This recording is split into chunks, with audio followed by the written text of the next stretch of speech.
good? It's your boy, the Anime Anbu here, coming back at you with What If Naruto Was Like Minato Part 9. And, major shout out to Bruh with the little hamster gerbil picture. I think that's the one where he's like sitting in the phone camera. I've seen that meme before. But yeah, big shout out for being super chill. Appreciate the comments. I appreciate all the love, and I do respond to every comment. I try to have a conversation if you do comment. So I really appreciate it if you commented. And sometimes I'll just do impulse things. Like I'm about to drop this part. And I wasn't going to do another part tonight, but you know what? Out of impulse and just because I really appreciated the love, I'm finna drop it. So, like, subscribe, leave a comment. I appreciate everything. I appreciate all the comments, and I appreciate all the love, and I appreciate all the criticism and all the likes and everything. So I really do appreciate it. But yeah, shoot, let's get into this part. Let me not ramble anymore. Yeah. Naruto woke up at his usual time of 5 o'clock. Refreshed and recovered from yesterday's training, he got up from his bed, rubbing his eyes a bit. Walking to the bathroom, he finished his morning rituals and almost put on his regular running clothes, but before remembering that he had a C-rank mission today. He shook his head and just put on a lower and shoes. Just put on a lower and shoes. Okay. Put on a lower and shoes. I'm assuming those are like shorts. Maybe. I don't know. He opened the door to his balcony and breathed the fresh, cool morning air. He shivered once as the air hit his bare upper body. Yeah, he put shorts on. But soon adjusted to it. He flipped onto the roof and began a series of stretches to simply warm his body up. Wouldn't want to exert too much today before the mission, he thought, as he stretched every part of his body. With that being the last thought, he emptied his mind and enjoyed the silence that the village experienced in the early mornings before it began its daily chaos. After 1 hour, he had sufficiently warmed up his body and decided to have breakfast before heading to the gate. Making a half ram seal, a shadow clone popped into existence. Another, already knowing to make breakfast, it flipped its way into the apartment and into the kitchen while Naruto sat there, simply taking in the peace for a few minutes.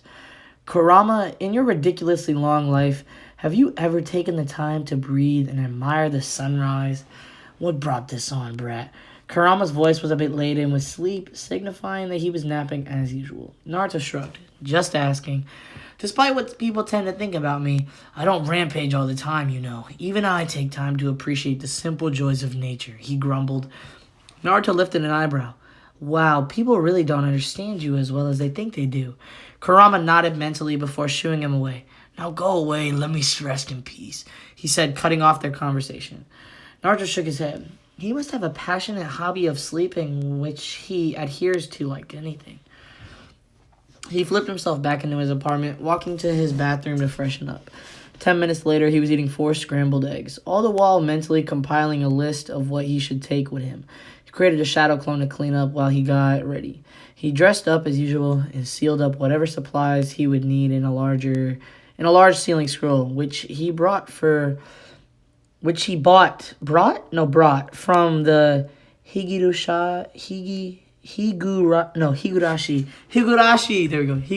weapon shop. I thought Higurashi. I was about to say something, but I didn't know what it was. Let me bring it down a little bit. The folks over there didn't up the price for him. He was considering selling his ideas for a modified explosive tag over there in exchange for a discount on his future purchases and a bit of secrecy. After all, he also needed those in the future. After double-checking everything, he picked up his scroll, slung it around him, and walked out of his apartment, activating the trap seals which he had designed himself. While he knew no one had any reason to come to his apartment, he couldn't help but create them just to test himself. With that, he flashed the Hiraishin seal on top of the gates of Konoha. Kakashi, Sakura, Sasuke each had different thoughts concerning this mission. Kakashi didn't lose sleep over it, figuring this would be a normal C-rank mission. Truthfully, he didn't think his team was ready to take on a C-rank. While Naruto and Sasuke had established a sort of friendship, this would be their first time coordination would be tested. Naruto was clearly skilled. His taijutsu was mid-chunin to high chunin level. But Kakashi suspected that Naruto had some sort of seal, probably weight or resistance on his body to increase his overall speed and strength. Naruto hit it well, but the occasional stumble in places where there was no reason to stumble gave him the idea of speed and strength increasing seals. Naruto already had an effective arsenal of jutsus at his disposal. Kakashi deduced that Naruto must have very high chakra control to perform the jutsus that he did. While he only witnessed them in the bell test, he saw enough to put together that Naruto had no problem in ninjutsu. He also knew that he didn't have to worry about Naruto succumbing to chakra exhaustion, considering his status as Jinchuriki of the Kyuubi and an Uzumaki.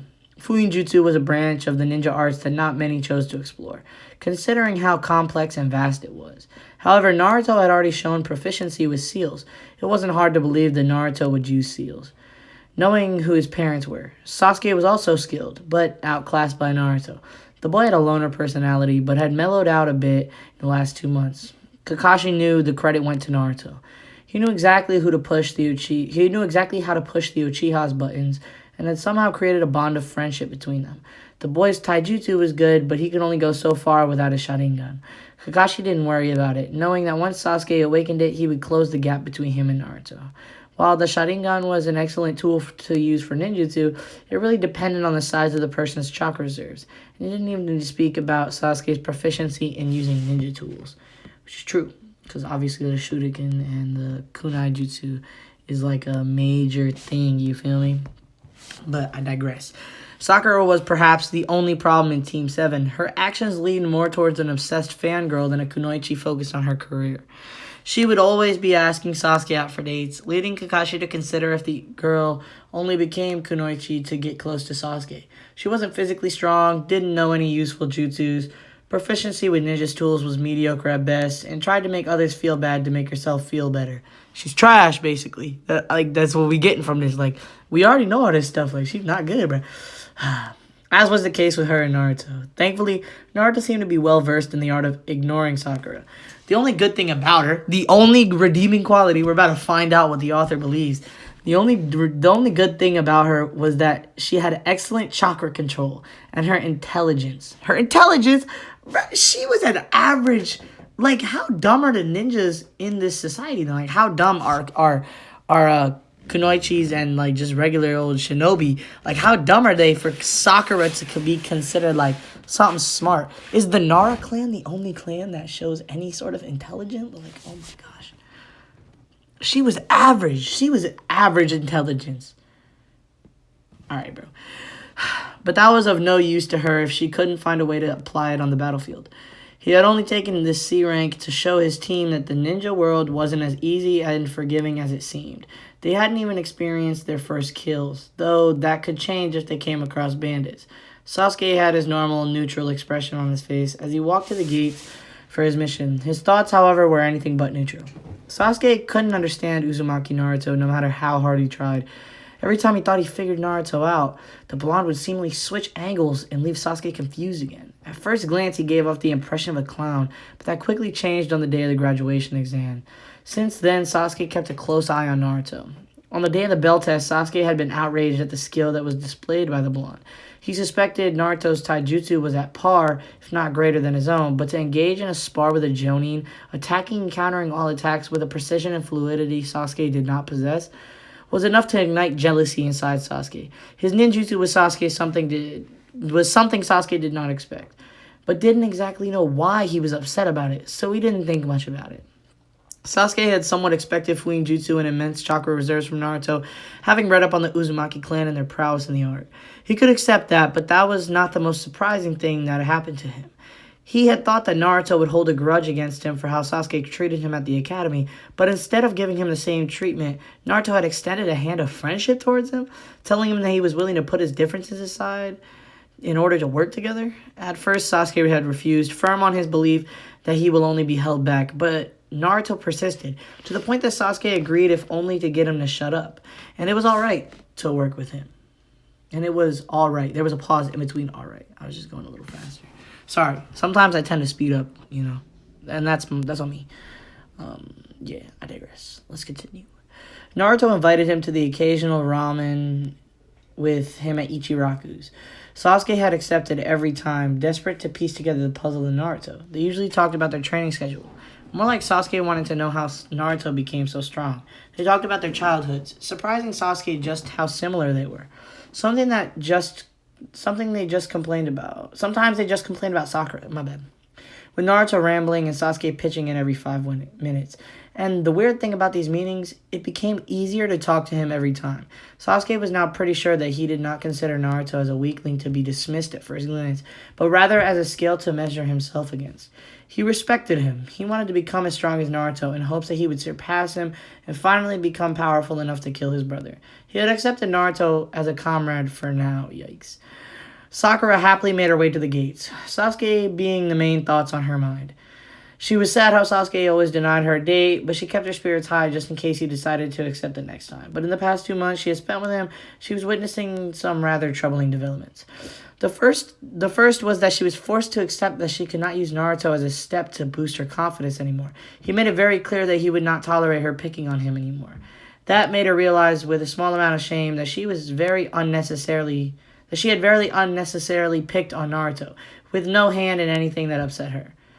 Who had no hand in anything that upset her. I gotta slow it down. Sorry. The second was that Naruto was strong, easily stronger than Sasuke. And she was not just talking about chakra reserves. She knew about the Uzumaki clan. Naruto was the most physically capable of them all. Proven when he could physically exert even more than Sasuke, he would take much longer than her and Sasuke to get tired and recover much more quickly than both of them. The third and hardest to accept was that Naruto and Sasuke came from very similar backgrounds. She refused to believe it at first, going so far as to calling him an orphan and could never match Sasuke. Oh my god, no. She was shocked though when Sasuke came to Naruto's defense. He admonished Sakura, saying that she had gone too far. He harshly reminded her that he and Naruto shared the fact that they were orphans. Exactly! Like, what was the thought process, bro? I'm glad we addressed this in the book. You feel me? I'm glad we addressed this. Since then, Sakura had felt tremendously guilty on how and had tried to act nicer towards Naruto. She wouldn't call them friends, though. They were far from that. She began to see Naruto in a new light. Though he always acted like he was indifferent, the subtle actions made it clear that he always cared for his comrades. She noticed in the 2 months, Naruto and Sasuke had grown closer as friends. Sasuke, too, began to see Naruto in a new light. She saw that Naruto clearly knew that he was stronger than Sasuke, but he never rubbed it in the boy's face. Instead, he used that fact to encourage Sasuke to grow stronger. She was by no means a friend of Naruto, which is fine. You don't need your ass anyways. But hoped that he would at least consider her a worthy comrade in time? What? No. The two reached the gates exactly 15 minutes before 7. Sakura's eyes lit up as she saw the dark-haired boy. Where did I put this? Oh, there we go. Sasuke-kun! That's like one of the only times I'm going to do that. She waved enthusiastically like always. Was disappointed when he replied with his customary, huh? Sasuke looked around trying to find Naruto. Perhaps this mission may force Naruto to reveal what he's hiding from us, he thought. Hand fell on his shoulder and he barely caught himself from yelping. Instead, he turned his head back as calmly as he could to see Naruto's smirking face.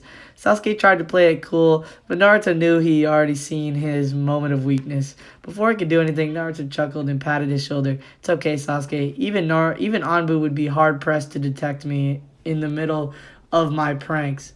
Sasuke raised an eyebrow at that, silently waiting for Naruto to elaborate, but he didn't. Naruto simply leaned against the wall, waiting for their sensei.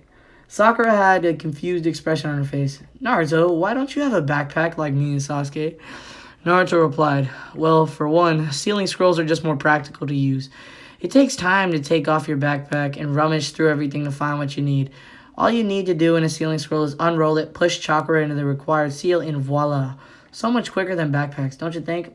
Also, I modified this scroll to suit my needs. I trust my creation more than anything else. That is an interesting look, Naruto. The 3 Genins turned around to see Kakashi and their client coming. Tazuno was still drinking, but he didn't seem as drunk as he was yesterday. Kakashi looked at Naruto. While your logic isn't wrong, it's a bit unconventional, for a shinobi to use sealing scrolls instead of backpacks. However, if it works for you, I have no problem with it, he finished, shrugging in the end. Turning towards the other students, are you ready to go? Seeing them nod, he turned to their client. Let's go, Tazuna. They had left the gates over 4 hours ago. 4 hours of torturous silence. While Naruto appreciated the silence, 4 hours of traveling with someone and not talking at all felt really awkward. He would talk with Tazuna, but nothing came to mind about what to talk about. Talking with Kurama wasn't an option. The fox was easily snoring away. Sakura seemed to sense the awkwardness as well, and she did not have the same problem as Naruto about finding a topic to talk about. Tazuna-san, you're from Wave Country, right? I don't know why they put words, they put random words that are not English, right? But they still call it Wave Country. Is there not a word for that? Is there not a word for that? I don't know, man. Whatever. Tazuna turned his head towards her. Yeah, what about? Do you have a ninja village in that country? Surprisingly, it was Kakashi who answered. Actually, Wave does not have a ninja village. Each of the elemental nations has their own shinobi village, but the smaller countries don't have the resources to fund that, let alone maintain their own hidden village. Budget, people, missions. There are so many resources to account for that the smaller nations can't afford, so they prefer to hire ninjas from other countries. Naruto only paid half attention to the explanation. The other half of his attention focused on the puddle on the side of the road. It looked so out of place on a sunny day that a word automatically rang through his mind. Trap. He glanced at Kakashi-sensei, who had also seen the puddle and figured out it's a genjutsu. He nudged Sasuke, motioning him to glance at the puddle. Sasuke raised an eyebrow, for he didn't understand what Naruto was trying to apply, but it suddenly clicked after a moment. He nodded his thanks to Naruto, who nodded back. They subtly repositioned themselves in front of Naruto. As soon as they passed the puddle, Naruto sensed a danger buzz loudly, and he called out, "Watch out!" He and Sasuke both jumped back in time, but Kakashi was apparently too slow to react. Two ninjas jumped from the puddle and attacked Kakashi with a bladed chain, tearing him to shreds. At least that's what Sakura and Sasuke saw. Naruto's senses were fast enough to know the Kiwarimi followed by a minor genjutsu. One down, the one on the right declared. They both then turned their attentions towards the genin. "Sakura, guard Tazuna!" Naruto shouted. He then turned his attention towards the one who was closing in on him. Holding up a half-ram seal, a shadow clone popped up beside him. Together, they both held kunai in their hands, reverse grip and coated with wind chakra. Due to his excellent chakra control and the chakra conducting metal of the kunai, the wind chakra got shaped like a second and a longer skin to the kunai. Okay, I guess. I don't know. Now, not wasting any time, both of them engaged the ninja from different sides. The ninja scoffed and tried to use his chain, but both the Narutos dodged easily. One of them attacked the chain with the original attacked the ninja. Or while the original attacked the ninja. So the shadow clone hit the chain, the original hit the ninja. You got me? You feel me? Alright, cool. Where are we? The ninja, whose eyes were wide after seeing the wind chakra on the kunai, was sufficiently distracted while trying to hold off the clone from cutting his chain off. Naruto took advantage of this and executed a diagonal slash along the torso of the ninja. The wind chakra easily tore through and made a deep cut. Not enough to be fatal, but deep enough to hurt. The ninja cried out in pain, "Ah!" and instinctively held his hand to the cut. The clone took full advantage of the opening and hit the back of the ninja's head with the blunt head of the kunai, rendering him unconscious. Naruto and his clone smirked down at the fallen ninja and bumped fists, the action causing the clone to disappear. He looked over to Sasuke, who was about to clash with his opponent, a kunai and shuriken in hand, but before he could do that, a hand appeared in the ninja's path right in front of his throat. Needless to say, Kakashi's block easily knocked out the ninja cold. Eyes smiling at the students, he said, "Good job on taking him out, Naruto. You too, Sasuke, keeping the enemy away from the client. Sorry, Sakura, I didn't know you would freeze up like that." He tied up the two ninjas against the tree. He missed the frustrated look on Sasuke's face, which turned into jealousy as he gazed at Naruto, who was watching Kakashi. He was able to knock out the ninja in less than half a minute. Why couldn't I do that? I got stuck in engaging with the ninja instead of trying to take him out as quickly as possible. He clenched his fist in agitation. What a word. Kakashi explained, "These guys are known as the Demon Brothers. They are rogue chunin of Kirigakure no Sato. They are somewhat dangerous." Tazuna looked scared out of his wits. "If you were not skewered to pieces, why did you let your genin handle them?" Kakashi eye smiled. I had to test them to see. It doesn't say this, but I'm just going to add this on, right? I had to test them to see how they would perform in the field. Besides, I had to find out who they were attacking. Us because of the grudge between our villages, or you, he finished with a serious expression. At that moment, the ninja with one horn, the one whom Naruto had knocked out, seemed to wake up. Where is it? He groaned in pain. How did you know we were going to attack?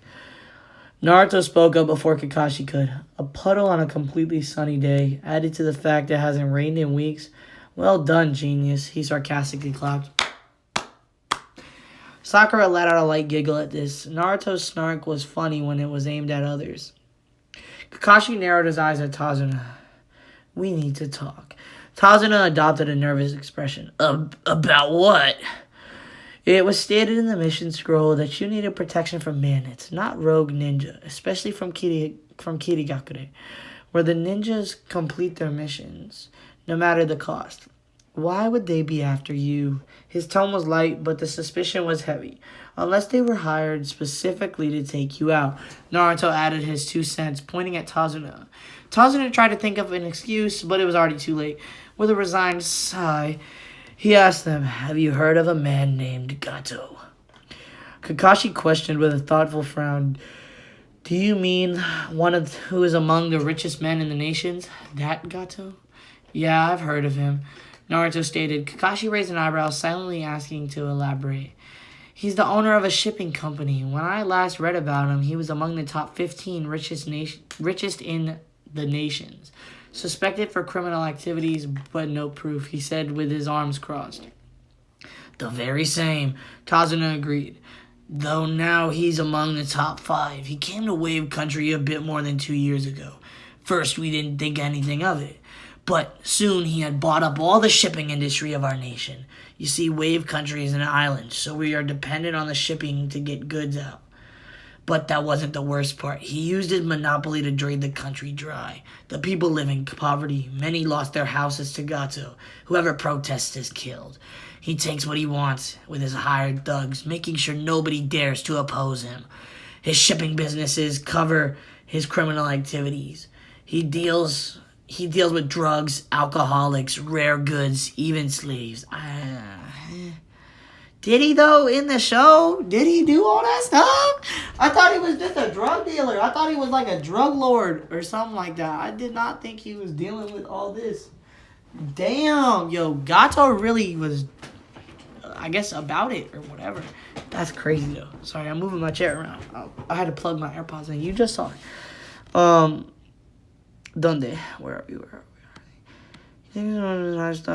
He's like, everything and anything that brings him money. The only thing he fears is the bridge I'm building. If I finish my bridge, his monopoly will be rendered obsolete, and our country will be back in business because we will be connected to the mainland. So why didn't you just tell the truth to the Hokage? Kakashi glared at him. Tazuna threw his hands up. I couldn't. Wave Country's been sucked dry. We don't have enough money to pay for more than a C-rank mission. Kakashi shook his head. Wow, that is sad. You had no right to lie to the Hokage. This mission is now at least a B rank, requiring a team of Chunin and Jonin. This is not a job my Genin are suited to perform. Glancing at his students briefly, he said, but as they are ninjas of Konoha, they have as much say as I do now. He then turned to his students. What do you think we should do? Naruto was first to answer. Protocol dictates that during these times, the assigned Genin team is to immediately abandon the mission and report back to the village for reassignment. Sasuke glared at Naruto, but before he could speak, Naruto continued. But I say we continue, Kakashi-sensei. This mission is not just about Tazuna wanting to save money. A whole country is about to lose the last shreds of its economy because one man who wants too much. Surprisingly, Sasuke brought up a good point. And we can't afford to let people think that Konoha will let a country fall to such a man. I say we continue, Kakashi-sensei. Kakashi looked at the two Genin and then at Sakura, who still looked a bit scared. What about you, Sakura? Sakura looked less scared than before, but still scared. I say we go forward, Kakashi-sensei. Kakashi gazed at her a moment longer. He sighed, then said, very well, let's go. They missed Tazuna's sigh of utter relief. Man, we already almost halfway there. Wait. Give me a second. Let me check this. How long we in? Dang, this is about to be another 40-minute part. Yo.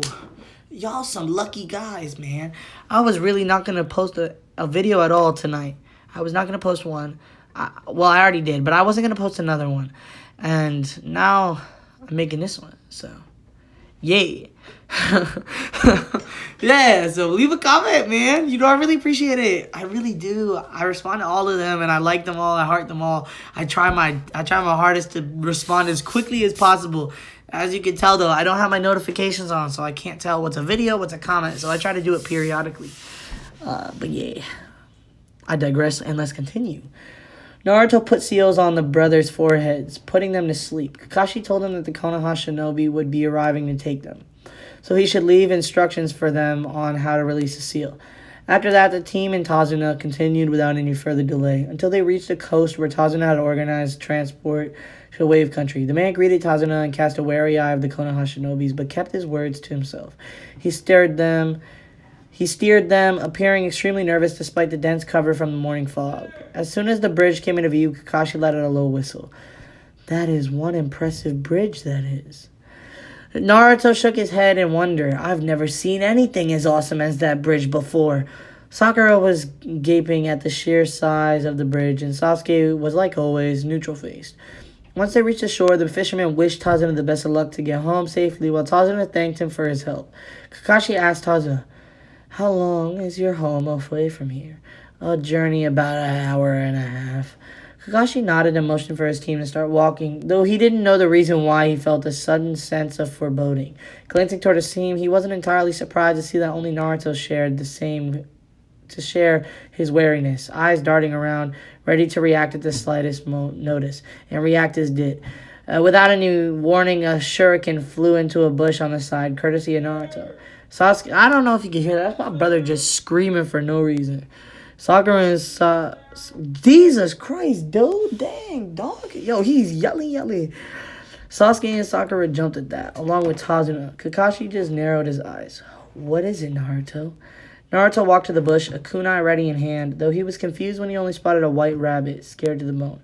Sakura scolded him. Baka, look what you did to the poor rabbit. I swear to God. But Kakashi and Naruto were too busy concentrating on the fact that they spotted a white rabbit. A snow rabbit?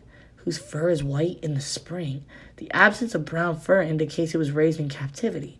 Were the thoughts going through the Jonin's head? He suddenly realized its purpose. His shout ran out a second after Naruto's danger sense kicked in.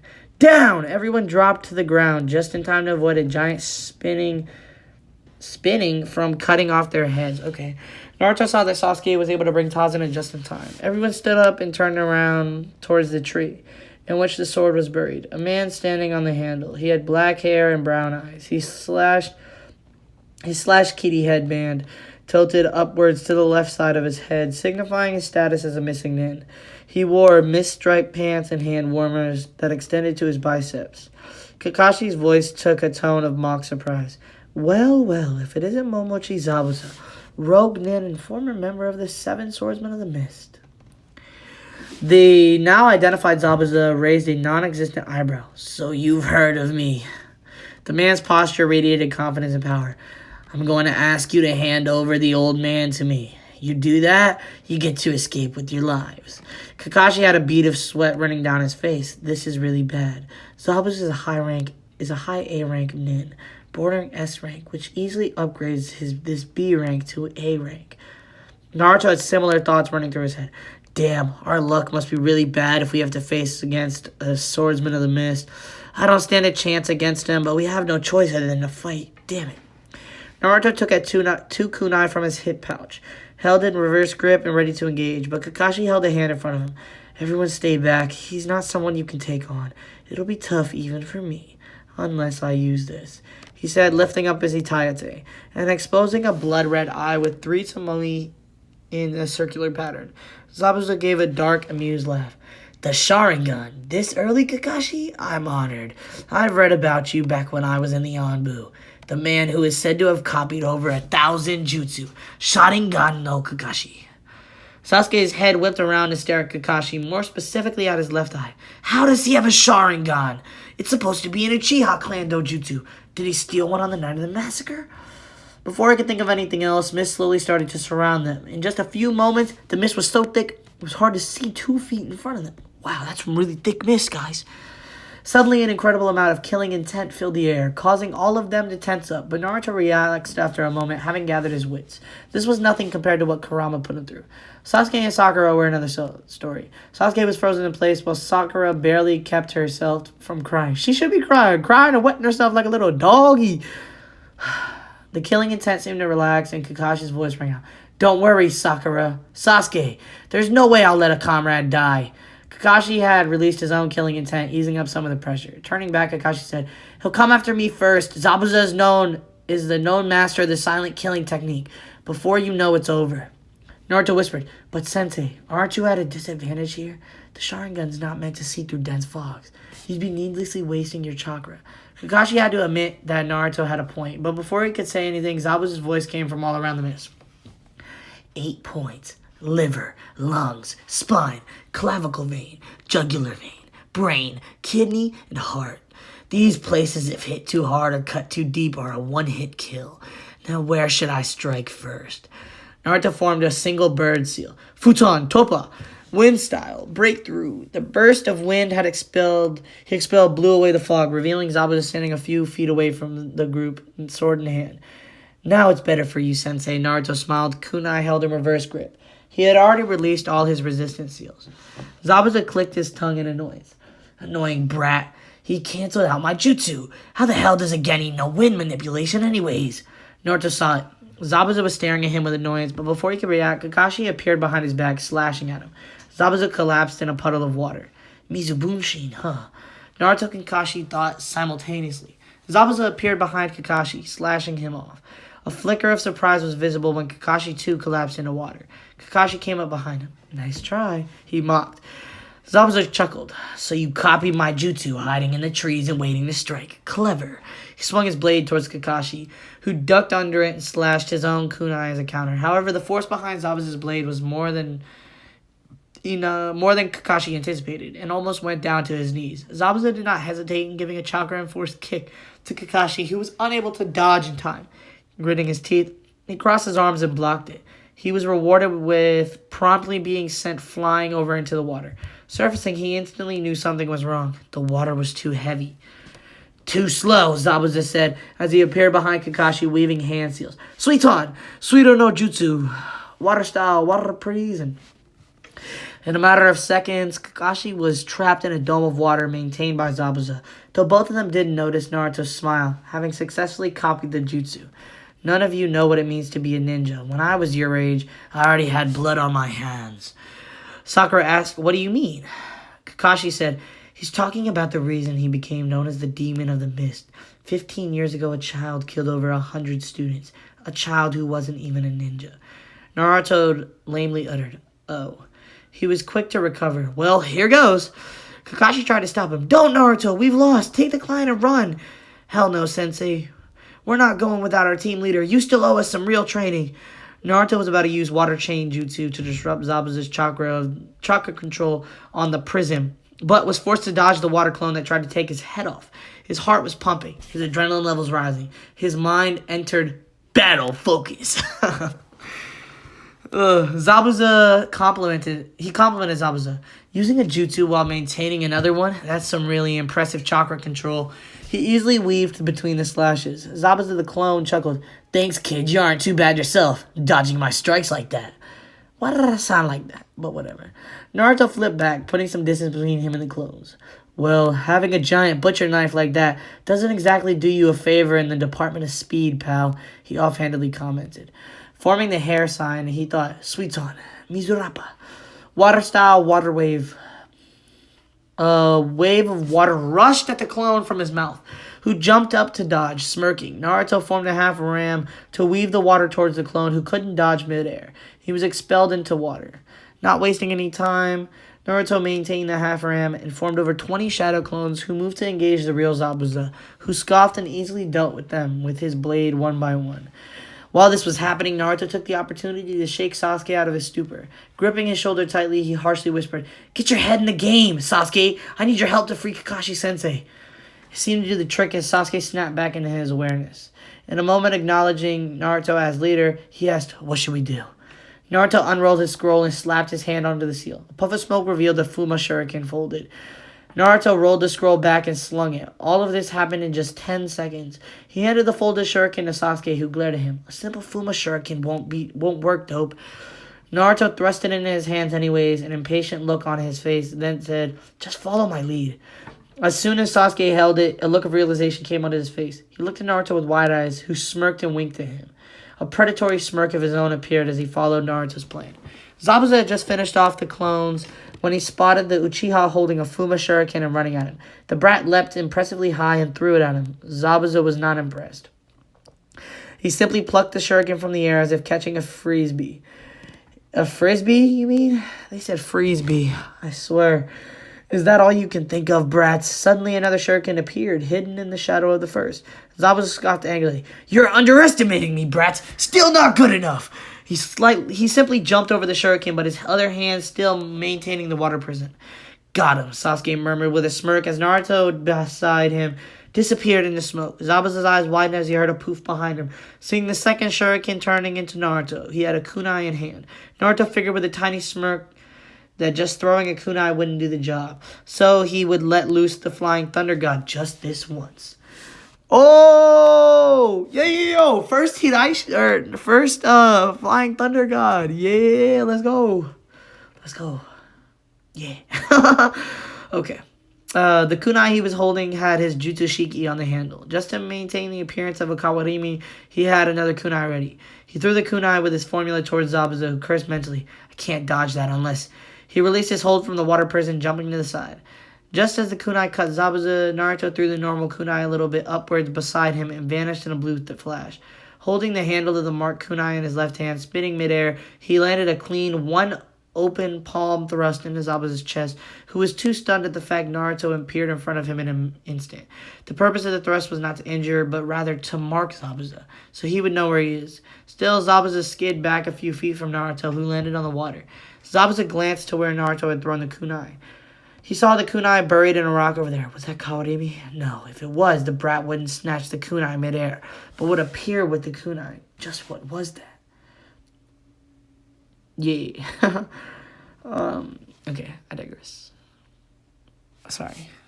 Yo, let me get a drink real quick. My voice, my throat is getting a little sore. My lips is dry.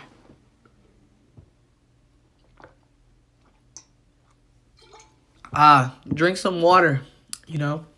Water is very underrated. I'm just gonna go on a little rant here. Water is very underrated. Okay, water hydrates. It tastes great, even though people say you can't taste anything. Water can taste different.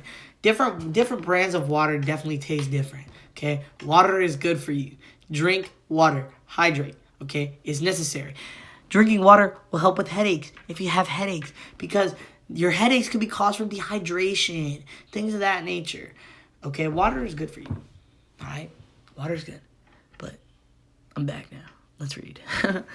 His thoughts were spinning furiously as he gazed at Naruto. He was holding two kunai in reverse grip, dark blue wind chakra sharpening them into mini swords. He can use futon and suiton ninjutsu, has enough chakra to use the shadow clone jutsu without worrying. His chakra control is good enough for him to walk water.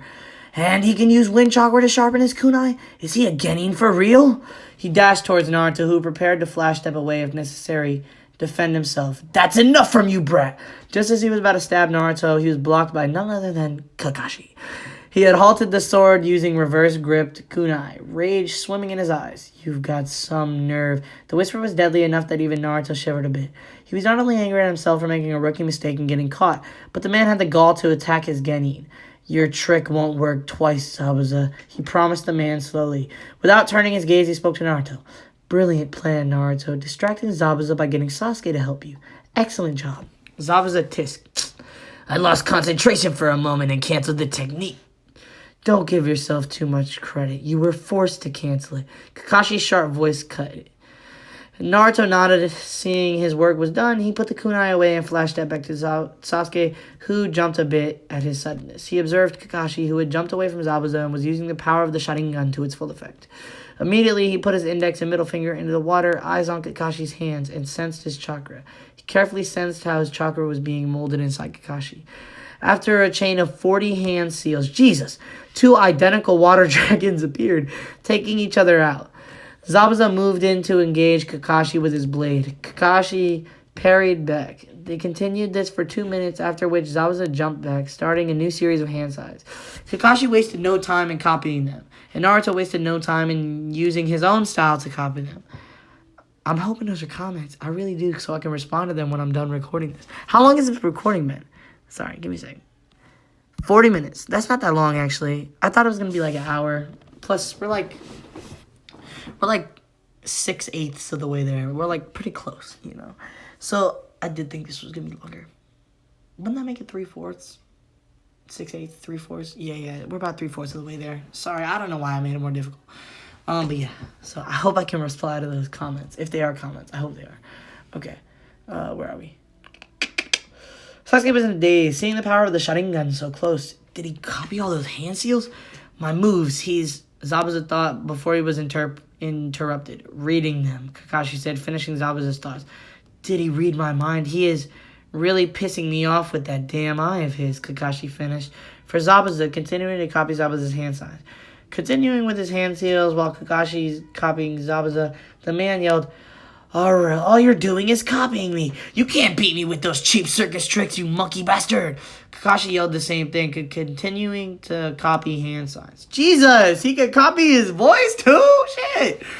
Oh my gosh. That's crazy. Kakashi couldn't do that later in the show, I don't think. I don't know. Man. Zabuza came to a slight stop, seeing an image of himself behind Kakashi. Is that a Genjutsu? Zabuza thought. His slight falter cost him the victory as Kakashi finished the jutsu ahead of Sweetheart. Daibakufu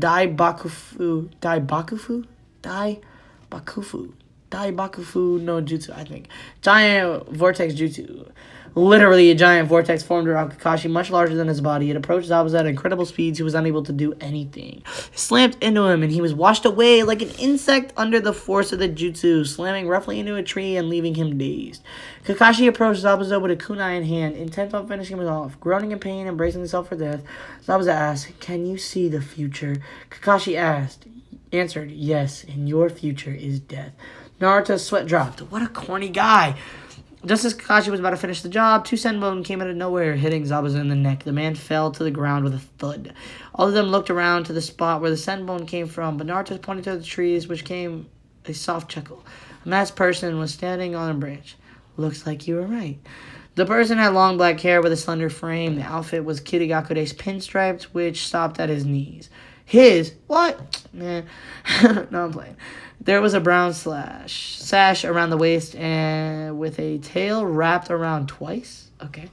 But the most identifying thing about the person was the mask they wore. It was white with thin, curved eye holes and red wavy designs in place of the mouth, as well as the Kirigakure symbol etched in the top. The person was a hunter nin.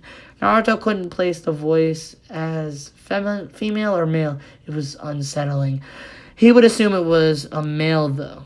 Man, I thank you for your help, he said as he jumped down. Kakashi knelt and checked Zabuza's pulse to see if the man was truly dead. Finding nothing, he concluded that Zabuza was dead. I have been hunting him for quite a while, he said. Picking up the body, he was prepared to shoot soon away when Naruto's voice rang out. Wait, the hunter nin turned to face Naruto. As a hunter nin, isn't your job to dispose of the body on the spot? The hunter nin saw the suspicion in the blonde eyes and explained, this body holds many secrets. The village would like to know them before doing that. With that, he was gone.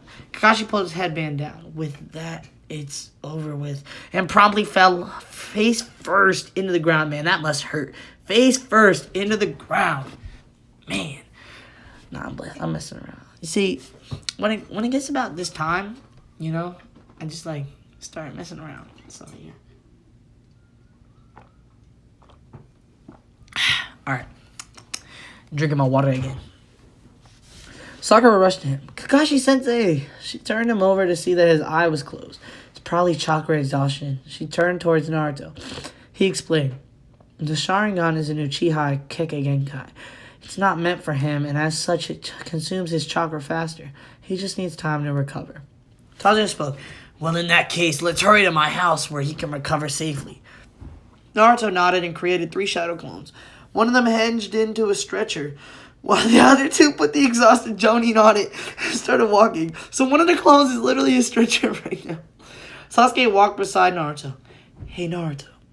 The said boy looked at him. How did you know about the demon brothers before they attacked us? And what was that earlier? Putting your fingers in the water?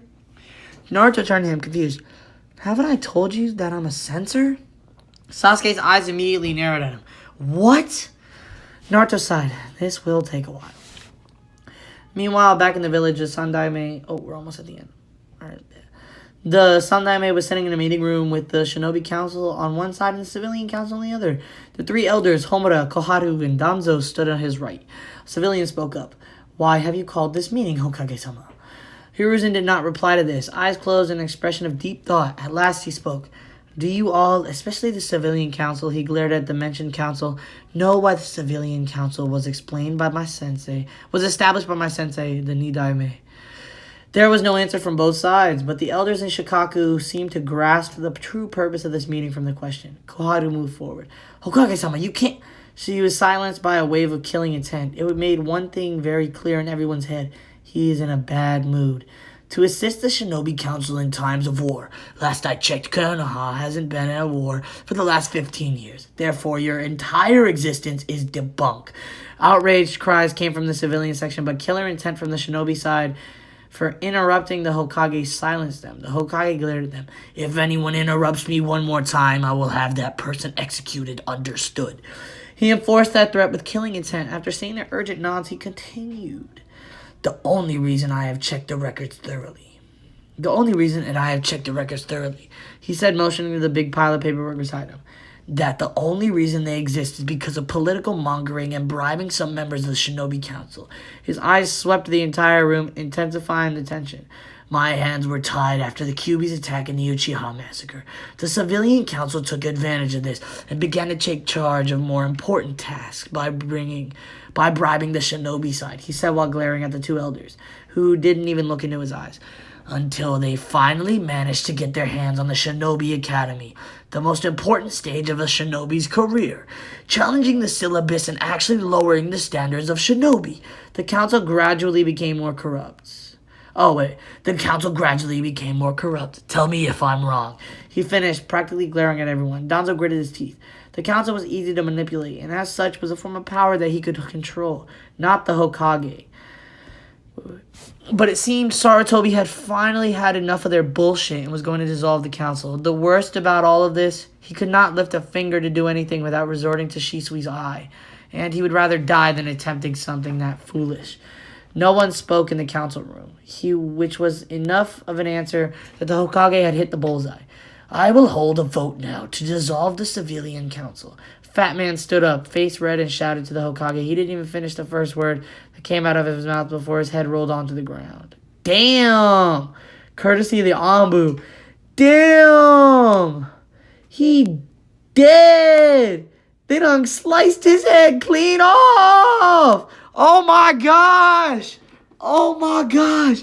All he did was stand up to yell, and they done killed him! He warned him! Oh my gosh! Oh my gosh!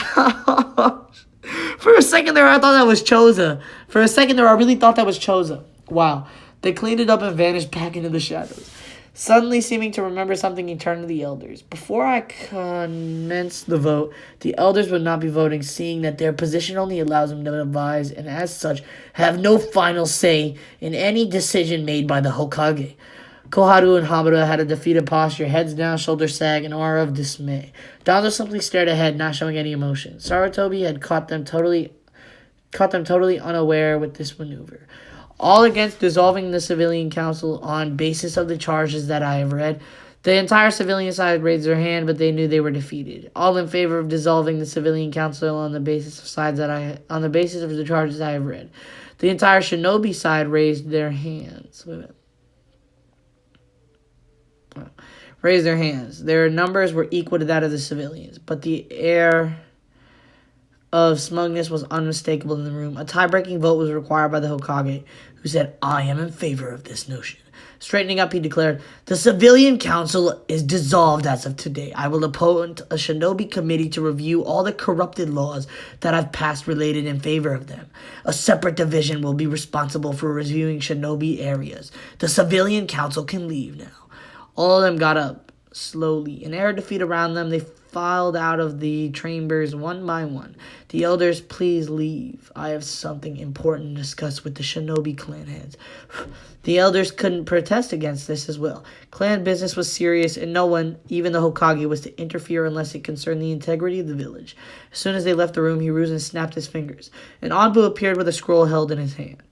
He put it on the Hokage's desk and went back to his spot. A signal from the Hokage caused all the Anbu to leave the room. Hiruzen opened it, revealing to be a storage scroll. He slapped his hand on the scroll and a puff of smoke. A bottle of Sasuke and the same number of cups as the Shinobi Council appeared. Hiruzen smirked. "Who wants drinks?"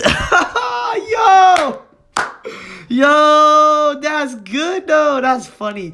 Yo, wow. That's funny. I always wondered in the show why the Hokage was the leader of the village had zero power. Like, why he had no power. Like, literally no.